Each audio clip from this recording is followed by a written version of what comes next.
Hello guys, কেমন আছো তোমরা? আশা করি ভালো আছো। তো চলো, আজ আমি আবার নিয়ে এলাম একটা ভিডিও। আজ আমি যাচ্ছি আমার বাবার বাড়ি।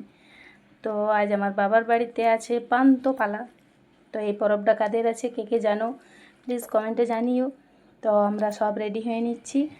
এবার আমরা যাব অনেক দিন বাদ বাবার বাড়ি। তো রাস্তায় এত বৃষ্টি, বেরোলাম, রোদ দিচ্ছিল, তারপর এত বৃষ্টি নেমে গেল যে পুরো রাস্তা ভিজে ভিজে ভিজে ভিজে প্রায় শেষে আমার বাবার দোকানে পৌঁছালাম। আমার বাবা কিন্তু একজন টেলার, বলতে পারো টেলার মাস্টার। আমার বাবা নিজেও টেলার। এখানে কিন্তু টেলার শেখানো হয়। ওই যে দেখতেই পাচ্ছ মেয়েগুলো অনেক আসে লেডিস টেলার শিখতে। তো এখানে 6 মাসের জন্য কোর্স আছে, 6 মাসের ট্রেনিং থাকে।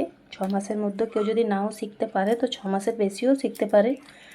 তো আমি এখানে কিন্তু বিয়ের আগে আমি এই ক্লাসটা চালাতাম, তারপর আমার বিয়ে হওয়ার পর বাবাকে নিজেই চালাতে হয়।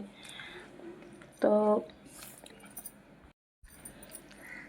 তো এখানে এই যে দেখতেই পাচ্ছ আমার বাবা এখানে কিছু একটা সেলাই করছে, স্কুল ড্রেস স্কার্ট। এখানে সব স্কুল থেকে অর্ডার ধরে স্কুল ড্রেসের জন্য, তো সেই স্কার্টে বানাচ্ছে। তো এখানে আমার বাবা সেলাই করছিল, তারপর আমার মনে পড়লো আমি দুটো ব্লাউজ নিয়ে গেছি। তো সামনে মেশিন দেখে ভাবলাম নিজেই করিলি। তো ব্লাউজগুলো সেলাই করছিলাম। তো আমার ছেলে বলছে, মা তুমি সেলাই করতে পারো? বললাম হ্যাঁ পারি, তুমি দেখো। ছেলেকে দিয়ে ক্যামেরা ধরে একটা ভিডিও বানালাম। তারপর আমরা শেষে জলটা একটু থামলো, থামার পর আমরা চললাম কাশিডাঙ্গাল। আমার বাবার বাড়ি হচ্ছে কাশিডাঙ্গাল। কাশিডাঙ্গাল গ্রাম কে কে জানো কমেন্টে জানিও। টাটা।